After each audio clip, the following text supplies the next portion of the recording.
Live from WRAL News headquarters in Raleigh, your number one source for local news. WRAL News, coverage you can count on. Tracking showers for some this Monday morning. We'll show you which parts of the area see that chance and when we'll start to see things feeling like May around here coming up. Murder charges. The man arrested for a shooting on I-40 is expected in court today. What we are expecting when Josue Quintanilla Reyes faces a judge. And Cates is out. NC State looking for a new basketball coach. Why his firing could be in part financially motivated. We will have that story and so many others to get your Monday morning started. Thanks for joining us here on Fox 50. I'm Michelle McConaughey. I'm Chris Lovingood. Not too mad at the sunrise we have going here. The skies have those red and orange hues there. It's a little late, but that's okay. Just a little bit, but at least we got it. We've got meteorologist Chris Michaels right now talking about some rain our southern area could experience. Yeah, right. Better late than never with that sunrise. And yes, some of our southern counties standing the best chance for some showers today. And it's still a slow crawl as this system is quite literally crawling up the coastline of Georgia and South Carolina. In terms of rain totals, about an inch toward Wilmington, about a quarter of an inch in Fayetteville, much less than that in the capital city. Hour by hour rain chances, they're low for now. After 10:30, 11 o'clock is when we'll see that in our southern counties. And then through the afternoon, most of the showers we see, they'll be light and they'll mainly be south of I-40. Live look at RDU, you see some of those high clouds drifting in, eventually becoming more overcast. Current temperatures mainly in the upper 30s, upper 50s in the Sandhills, low to mid 60s farther to the north. I'll show you when that map is covered in 70s coming up. Ken? 801 Chris, traffic is definitely beginning to pick up on the Beltline. Look at what we're talking about as we isolate the Beltline this morning. That southern loop of the Beltline starting around Lake Wheeler Road, as well as the northern loop of the Beltline coming off of those I-87 southbound lanes. And let's take you to the southern loop of the Beltline and show you what we're talking about. I-40 and Lake Wheeler Road, that's the bumper-to-bumper traffic in those westbound lanes. I'll tell you, it's not going to get any better because we're going to the northern loop of the Beltline. This is I-440 and New Bern Avenue. You can see congestion building there as well. So give yourself some extra time if you're getting ready to head out and the Beltline is part of your morning commute. In terms of major routes coming into the capital city, the usual trouble spots this morning, you're looking at a 9-minute delay if you're coming in from Wake Forest. Over in Durham, all the major routes are relatively delay-free at this hour, but we want to isolate I-885 because that's usually a busy area this time of the morning. If you're using those northbound lanes to get into Durham this morning, you're looking at a 2-minute delay. If you're using I-885 to get to I-40, coming in those southbound lanes, you're looking at a 3-minute delay, so keep that in mind. You're getting ready to head out the door. Tune us in on the radio, 101.5 HD3. Thanks, Ken. Today, the man charged with shooting and killing a driver on I-40 is due in court. He is charged with killing Ricardo Baez during the morning commute on Friday. Baez was a father of 2. WRAL's Kelsey Coffey joins us live from the Wake County Courthouse. Kelsey, Baez's family says this is a senseless tragedy. Yes, Michelle, our cameras were there during the aftermath of that suspected road rage shooting on 40 on Friday. And now this morning, here we are at the Wake County Courthouse where the man charged with this is expected to face a judge for the first time. This man you see on your screen, Josue Quintanilla Reyes, is due in court today. He's facing murder charges after that shooting on I-40 Friday. Deputies arrested Reyes for shooting into Ricardo Baez's truck as he headed into work. Baez was taken to the hospital where he later died. He leaves 2 children behind, an 8-year-old and a 12-year-old. His family still reeling from grief. How can you tell a 12-year-old that his dad is not going to make it for dinner? Do you have a good way to say that? No, I have to do it. Just tough to hear this morning, and we'll be sure to have a crew here at the courthouse to keep you updated on what comes out of this case. Kelsey Coffey, WRAL News, live in Raleigh. Whooping cough cases are on the rise in the Triangle, and now a case has been reported within Wake County schools. That's what WRAL's Laura Levine is tracking this morning live from UNC Rex in Raleigh. Laura, doctors say it is so important for families to protect themselves against this respiratory illness. Health experts here at UNC Health tell us both in North Carolina and throughout the United States, we are seeing an increase in whooping cough cases in 2023 and compared to 2024. We're talking about a 4 to 6-fold increase here. Just last week, Wake County Public Schools sent this letter out to parents informing them of one confirmed case at Oberlin Middle School. Dr. David Weber with UNC Health tells us that there were 2 more cases of the whooping cough at UNC hospitals the first week of March. The respiratory illness often begins like the common cold, but intense coughing could last for weeks or even months. It is most serious to babies and children, especially those who have not had the recommended vaccinations. I would be concerned about anyone within the classroom. Generally, you think about people being exposed who are within 6 feet, but of course they'd be mingling and so on. So I'd be quite concerned. Vaccination is especially important for certain groups, including pregnant women, as well as those who work closely with infants or with individuals who have chronic respiratory conditions. Laura Levine, WRAL News in Raleigh. We are working to learn the name of a man who died after being stabbed in Durham. Police were called to a home on Magnolia Tree Lane around 10:30 yesterday morning. There, they found the man who had been stabbed. He was pronounced dead at the scene. A neighbor shared what he knows about the family. Just moved in recently. We go to the park right across the street all the time. They always wave. They're the nicest people in the world. So it's extremely unsettling, extremely. Durham police say a suspect is in custody at this time. They are not releasing any more information, saying it is an active investigation. 5 people are recovering after a small plane crashed in Lancaster, Pennsylvania. This video shows the plane engulfed in flames in the parking lot of a retirement community. Police say that plane crashed yesterday shortly after taking off from Lancaster Airport. Now, no one on the ground was hurt, but flames from the plane did damage about a dozen vehicles. Earlier reports reveal the pilot told air traffic control he had an open door on his plane. Brian Pipkin saw the plane go down and then stopped and ran toward the danger. The fire was so hot that it was covering my face up and things were popping. Part of the plane was falling and I was walking over it, thinking to myself, this is a very dangerous situation to be in, but I wanted to help. The FAA is investigating this case. Well, we are waiting to hear what's next after NC State fired men's basketball coach Kevin Keatts. He's led the team through 8 seasons. Last year, he helped guide the Wolfpack on a historic run to the Final Four. NC State won 9 games in a row last season, getting its first ACC tournament title since 1987 and its first Final Four appearance since 1983. Keatts was on the hot seat before that run started. The Wolfpack missed the NCAA tournament in 4 straight seasons under Keatts. And this year, it was tough. NC State finished bottom 3 in the conference, and because of an expanded ACC, will not make the ACC tournament to defend their title. WRAL Sports investigative reporter Brian Murphy puts it into perspective. It costs a lot to fire a coach. You're looking at, at least $7 million in buyout for Kevin Keatts alone. At some point, it becomes more expensive to keep a coach when you are not putting anybody in the seats. NC State Director of Athletics Boo Corrigan has some decisions ahead of him. Since coming to Raleigh in 2019, NC State has had the same coach in men's and women's basketball, football, and baseball. This will be a chance for him to make his mark on the program, especially with Chancellor Randy Woodson retiring in June of this year. Congress has until midnight Friday to avoid a government shutdown. House Speaker Mike Johnson unveiled a bill that would fund the government through at least the end of September. It includes an increase in defense spending and a reduction of non-defense spending. President Trump is urging Republicans to support this bill. Their slim majority in the House means the bill could be derailed if just 2 of them do not support it. It would also require some Democrats in the Senate to vote for it. The Justice Department launches an investigation into record high egg prices. A Wall Street Journal report says the investigation will focus on large producers and if they are conspiring to keep prices high and holding back their products. The announcement comes as egg prices reach more than double the cost compared to last year. The sharp rise has been directly linked to an avian flu outbreak. The report says the DOJ has sent letters to some egg producers asking them to keep documents related to their conversations about pricing. Covering Wake County, today Wake leaders will meet and go over the 2024 community survey.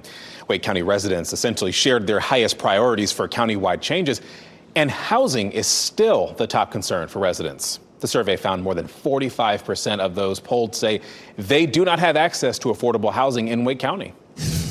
Coming up, ceasefire negotiations. Israel and Hamas will work on a continued armistice today. How international leaders are preparing for today's meeting in Qatar. And a life-saving second grader. A 9-year-old in Raleigh performed the Heimlich maneuver on a choking classmate. We're going to show you a closer look at his actions captured on video. And it was Friday night that a lot of you were reporting this, some dust and dirt that came with the rain. Coming up, I'm going to show you why any showers we see today will be a lot cleaner than that.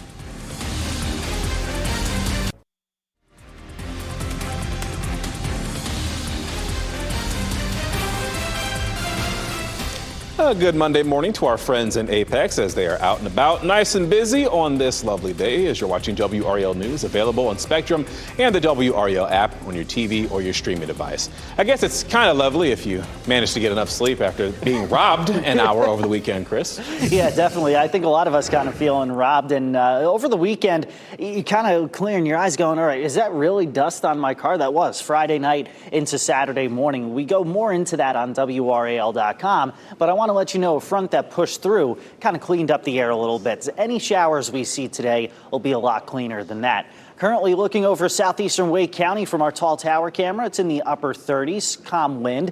10 o'clock in the morning, start to see some showers in Sampson County. Those will start to drift farther to the north. By noon, still staying south of Wake County between 1 and 3 p.m. It'll get a little bit closer to I-40, but they'll be a little scattered, mostly light. And then as we head toward the evening commute, the best chance of showers going to be toward Hoke, Cumberland, Sampson counties. The sky clearing out gradually as we head into the overnight. So the dog walking forecast doesn't look overly muddy today. Good news there.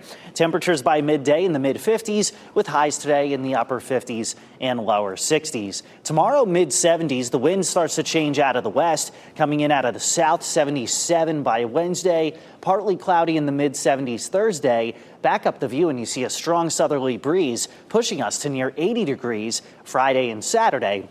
That coming ahead of a strong storm system that by Sunday gives us a much better chance for some rain. Some of that could be heavy at times. In terms of the severe weather threat, kind of conditional. If it happens early in the morning, we'd be in the clear from that, but it's really just a game of timing and something we'll figure out over the course of the next few days. 70s with sunshine tomorrow. Love to see that. Then we're in the mid to upper 70s Wednesday.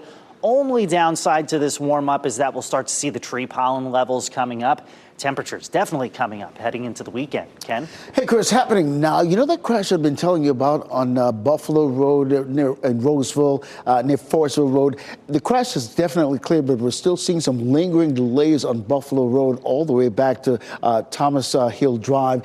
With the delays that we were seeing on Forestville Road has definitely cleared up, but boy, Buffalo Road, that remains a troubled spot this morning. So is the northern loop of the Beltline coming off those I-87 lanes, those westbound lanes, but we're going to show you what's happening on the southern loop as well. Still some bumper-to-bumper traffic, those westbound lanes going through there. Even when you get past Gorman Street, you still have a little bit of delay. On the northern side, this is a look at the Beltline at New Bern Avenue. The westbound lanes coming toward us. You can see traffic has definitely picked up, so definitely give yourself some extra time if the Beltline is part of your morning commute. In terms of delay times coming into the capital city on our major routes, US 1 coming in from Wake Forest, you're looking at an 8-minute delay, just about a 6-minute delay if you're coming in on I-87 from Nightdale. Over in Durham, most of the major routes are delay-free at this hour, but we want to isolate I-85, those lanes going in and out of Durham. Right now, if you're using those northbound lanes going into Durham, you're looking at a 2-minute delay. Those southbound lanes getting to I-40 this morning, you're just looking at a 3-minute delay. You're getting ready to head out the door. Tune us in on the radio, 101.5 HD3. A health insurance nightmare solved. A local mother reached out to Five on Your Side because her insurance denied coverage for a surgery. She didn't understand why it was denied because she'd gotten authorization from her insurance before the procedure. We thought it was completely covered, went through the surgery, October 24th, completely fine. About a month later, November 21st, I got a letter in the mail that said, sorry, we decided to deny the surgery. Five on Your Side explains what went wrong and how the team helped get the denial overturned. That's tonight at 6 on WRAL. Protests against Elon Musk are growing outside Tesla dealerships across the country. People in Boston gathered outside a Tesla showroom yesterday. They protested Musk's role in the U.S. government and the limited oversight of his Department of Government Efficiency. Similar protests have happened in New York, California, and Arizona, as well as right here in the Triangle. Homeland Security says it is ending collective bargaining for the TSA. Thousands of employees at the TSA are part of a union. Homeland Security says the bargaining stoppage will increase productivity to help passengers get screened faster at airports. The union representing TSA officers says the claims are fabricated. The union plans to fight the stoppage in courts and through public opinion. President Donald Trump says multiple groups are interested in the sale of TikTok. The president says he is in talks with 4 groups looking to acquire the social media platform. TikTok faces a potential ban, which was delayed for 75 days after Trump took office in January. The law requires TikTok's parent company, ByteDance, to sell its U.S. assets because of national security concerns. Trump says a deal could potentially be reached soon.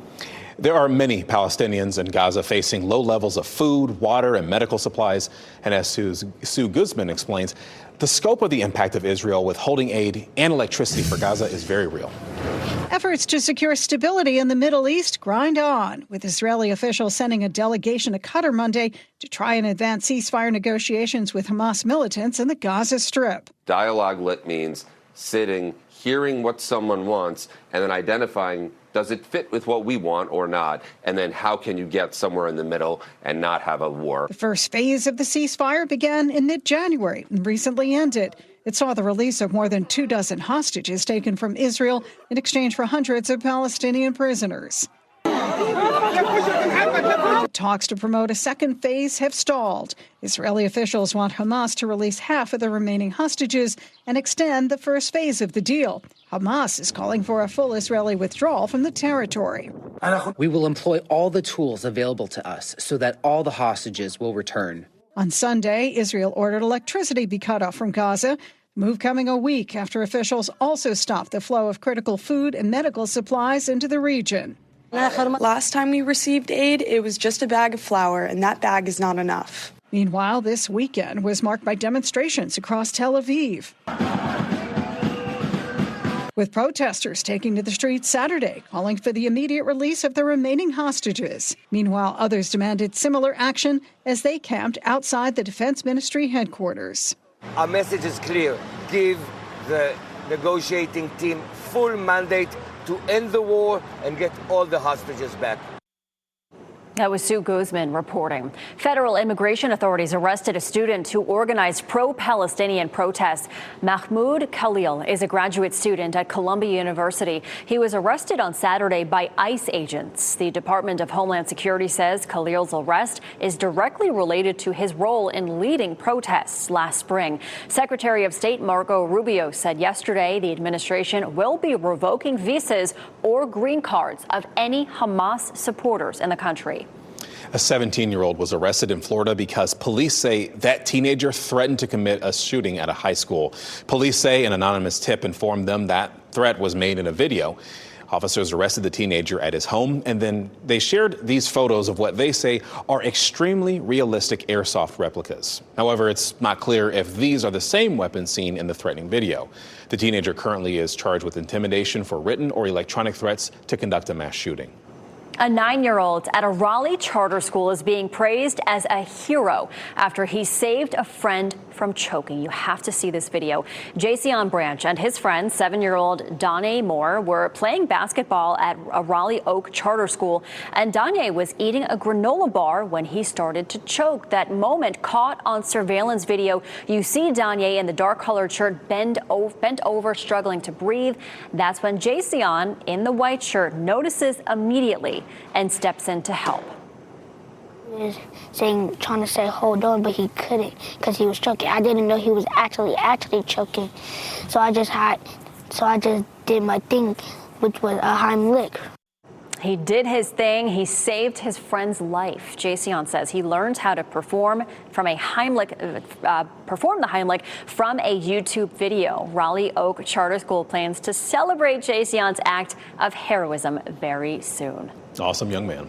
So despite cold and rainy weather yesterday in Selma, Alabama, marchers gathered to commemorate the 60th anniversary of Bloody Sunday. Each year, people cross the Edmund Pettus Bridge to pay tribute to the people who fought for civil rights that day.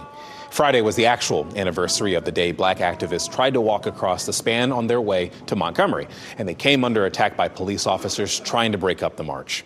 Marchers say they still feel like there's work to do, and they say the key is educating young people. Today, marchers will start to make a 54-mile journey from Selma to Montgomery. A World War II veteran turned preacher was laid to rest over the weekend. Roy Jernigan was 100 years old. He started his 25-year military career in 1942, enlisting in the Navy. He retired in 1967 as a commissioned officer. After his retirement from the military, Nash County Sheriff Keith Stone says he never stopped giving back to his community. In my eyes, he was amazing, he was loving, he was caring, and he was devoted. He loved his Lord and Savior more than anything in this world. Pastor Roy Jernigan received military honors during his graveside service. Your time is 8:23. Whooping cough. Wake County schools and UNC hospitals are confirming cases. How doctors recommend you keep your family safe.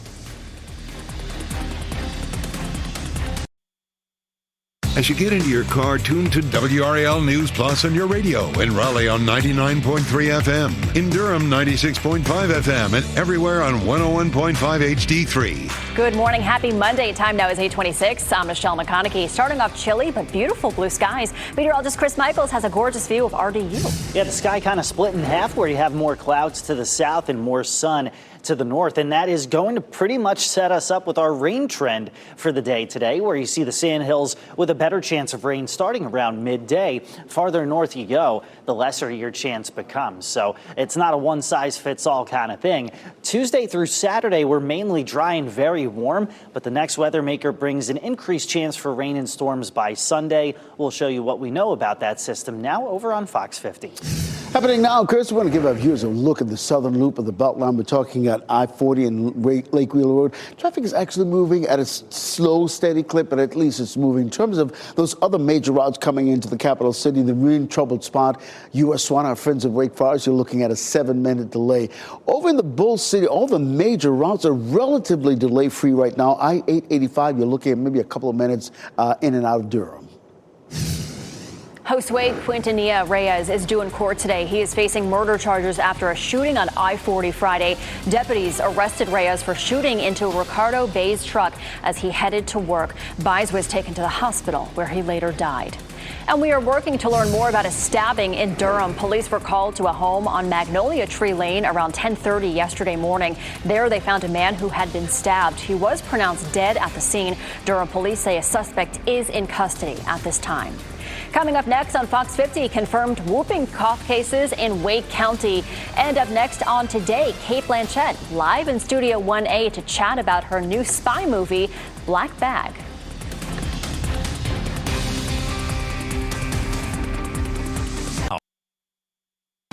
Shot in 4K ultra high definition. Your number one source for local news. WRAL News. Coverage you can count on. Starting out nice and dry this morning, tracking showers for some as we approach midday. I'll show you which counties stand a better chance than others coming up. And in court today, the man accused of shooting and killing another man on I-40 is scheduled to face a judge. How family members are remembering Ricardo Baez, who was killed on the way to work. Whooping cough concerns. Wake County schools and local hospitals are confirming cases. Who's most vulnerable to severe whooping cough reactions? We'll talk about that and more things this morning. As you're waking up with us here on WRAL News and Fox 50, thank you so much for joining us. I'm Chris Lovingood. And I'm Michelle McConaughey. Beautiful sunrise, but it is chilly out there. Yeah. Meteorologist Chris Michaels has a nice view over downtown Cary Park. You definitely need the jacket this morning. Definitely, and the clouds starting to stream back into the area, eventually becoming more of a mostly cloudy sky with half of the area standing a better chance of some rain. We'll get to that here in just a bit, but as Michelle was saying, definitely need the jacket. Morrisville 38, Fuquay 39, Holly Springs is at 37 with Garner and Nightdale at 36. Chapel Hill and Zebulon near the cool spots in the low to mid 30s so far this morning. It'll take some time before we see these showers creeping in, but areas like Cumberland and Sampson counties stand a better chance of rain than, say, maybe Person or Granville counties. May see a few showers in Wake and Johnston counties heading into the early afternoon. Hour by hour exercise forecast. You won't break too much of a sweat weather-wise. Temperatures will be in the upper 50s and lower 60s throughout the afternoon. And then a nice taste of spring beyond today. I'll show you how long the 70-degree warmth is going to last coming up. All right, Chris, we have a handful of icons dotting our live map this morning, but a couple of them we want to bring your attention to. This one on Burlington Mills Road, eastbound near Ligon Mill Road. You can see the backup that is causing there on Ligon Mill Road. So give yourself some extra time. That's part of your morning commute. The other one is on Dixie Trail near Wade Avenue, just inside the Beltline. We're not seeing any delays in that particular area, but just watch for some police activities. We isolate the Beltline. Things have definitely cleared up quite a bit on the southern loop of the Beltline. We're just seeing a little bit of slowdown around Jones Franklin Road as you navigate that side of the Beltline this morning. But we're seeing that northern loop still some congestion building, and that's where we show you now I-440 and New Bern Avenue traffic is those westbound lane coming toward us, but moving at a nice steady clip, even though you're seeing the yellows and the reds there in that northern loop. In terms of major routes coming into the capital city, this is what we're looking at this morning. It's a situation where we're thinking that it's not going to be very much in terms of a delay, but 6 minutes you're looking at coming in from Wake Forest this morning. Nothing that's really going to make you late. Over in the Bull City, all the major routes are relatively delay-free this morning. I-885, you're looking at maybe a 2 to 3 minute delay. All right, thank you, Ken. Today, the man charged with killing a driver on I-40 is expected to be in court for the first time. The victim, Ricardo Baez, was driving to work Friday morning when he was shot. Let's bring in WRAL's Kelsey Coffey. She joins us live outside the Wake County Courthouse. Kelsey, Baez's family says this is a senseless tragedy. Yes, Chris, our cameras were there during the aftermath of that suspected road rage shooting on I-40 Friday. This morning, we're here at the Wake County Courthouse as the man charged with this is expected to face a judge for the first time. This man you see on your screen, Josue Quintanilla Reyes, is due in court today. He's facing murder charges after that shooting on I-40 Friday. Deputies arrested Reyes for shooting into Ricardo Baez's truck as he headed into work. Baez was taken to the hospital where he later died. His family still reeling from grief. I don't wish this to nobody. And I want to make conscious to drivers. If you go on a rush, please leave earlier. If you're late, hey, it's better be late than never. Just a difficult reminder this morning. Now, we'll have a crew here at the courthouse to keep you updated on what comes out of this case. Kelsey Coffey, WRAL News in Raleigh. And breaking news right now in the WRAL Live Center, a rescue operation is underway in the North Sea after an oil tanker and a cargo ship collided. The BBC is reporting that the oil tanker is on fire. I want to give you an idea of where this is happening exactly. This is off the coast of eastern England in the North Sea, about 150 miles north of London. And several lifeboats and a Coast Guard rescue helicopter were dispatched to the scene in the North Sea. Also, vessels with firefighting capability are helping in the rescue.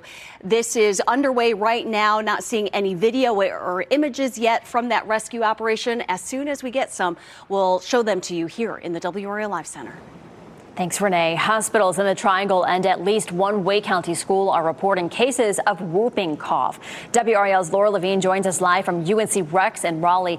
And Laura, doctors say we're seeing a rise in whooping cough cases. This is a concern. It is. Good morning, Michelle. So doctors here at UNC Health say that we are experiencing the state that is a slight uptick in these whooping cough cases. They say that it is highly contagious. It spreads pretty quickly, especially among young people. So take a look at this. This is a letter that was actually sent from Wake County Public Schools last week to parents of students at Oberlin Middle School. That's where we have now one confirmed case of whooping cough. The respiratory illness often begins like the common cold, but but intense coughing can last for weeks or months. Dr. David Weber with UNC Health tells us that there were 2 more cases of the whooping cough at UNC hospitals confirmed the first week of March. The whooping cough is most serious to babies and children, especially those who haven't had the recommended vaccinations.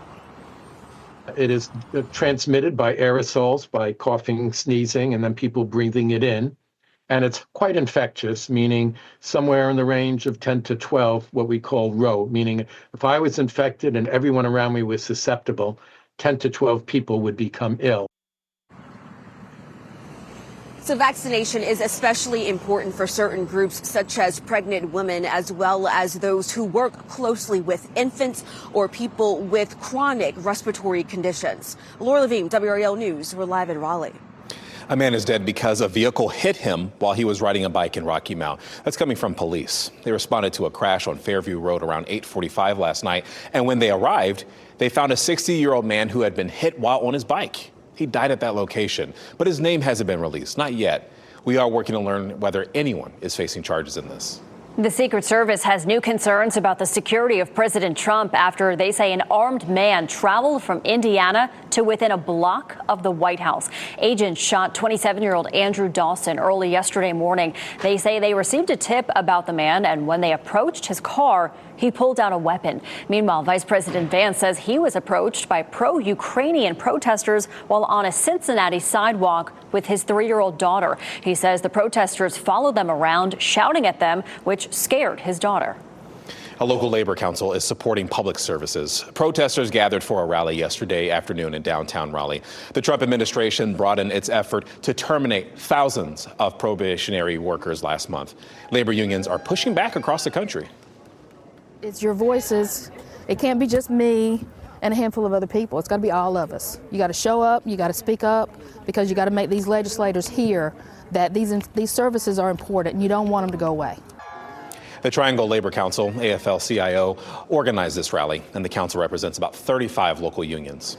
Former central banker Mark Carney will serve as Canada's next prime minister. Carney will replace current prime minister Justin Trudeau after the governing Liberal Party elected him as its new leader. Trudeau announced his resignation in January. During his victory speech, Carney took aim at what he called unjustified tariffs imposed by President Trump. He's attacking Canadian families, workers, and businesses, and we cannot let him succeed. And we won't. Carney will now lead the party into the next federal elections. They must be held before October, but could be called much earlier. Carney will face off with conservative leader Pierre Poilievre in the election. Tonight, the Durham Board of County Commissioners will vote on appropriating $186 million to the Durham School of Arts project. The Durham Public Schools broke ground on the new campus on Duke Homestead Road. That was back in November, you may recall. The additional funding would bring the total project budget to about $241 million, give or take. And that's the full project funding for the district. The construction is expected to be completed by the end of 2027, and the Board of Commissioners meets tonight at 7 o'clock. And today, Governor Josh Stein plans to announce a new initiative to strengthen North Carolina families. Stein will make the announcement during a visit to Katie's Corner Learning Center in Durham. Lieutenant Governor Rachel Hunt and State Senator Jim Bergen will join him. We expect that announcement around 10:30 this morning.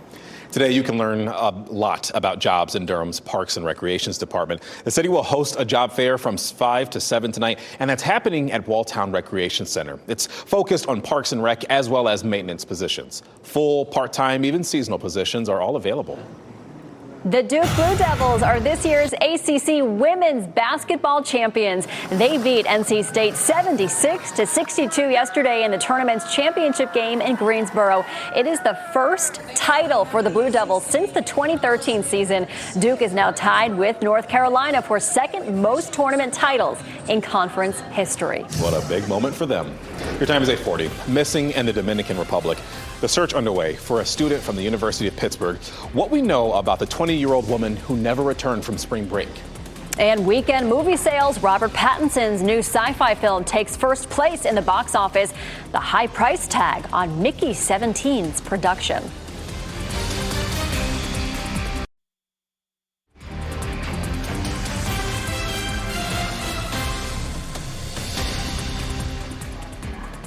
We are Off chilly on our Monday morning. You are watching WRAL News. We are expecting some rain today. Meteorologist Chris Michaels in the WRAL Severe Weather Center. Hopefully some of this rain will help to wash away the dust on our cars. Yeah, hopefully, yeah. And if not, then the car wash is going to stay busy from when that happened. Looks like really our southern counties are most favored with some of this rain as the storm system's passing off some energy to the coast. So the coast is going to see the bulk of the rain on a day like today. But after about 11 o'clock, you see the showers creeping northward. Basically from Wake, Wilson, and Johnston counties southward is where we expect the better chance of some showers this afternoon. And then as we head toward the evening, that's when really the coast starts to hog all the energy and the moisture with this system. And heading into the overnight, we'll be on the west side of it where the air sinks, so you see more of a clearing sky. But the clouds gradually increase. Fayetteville, the cool spot in the upper 50s. Raleigh peaks at 61 and Durham at about 63. And then all of us warming up. As we go through the rest of the week, our high temperatures are going to be close to the average for early to mid-May. And you notice our morning temperatures gradually climbing up as well.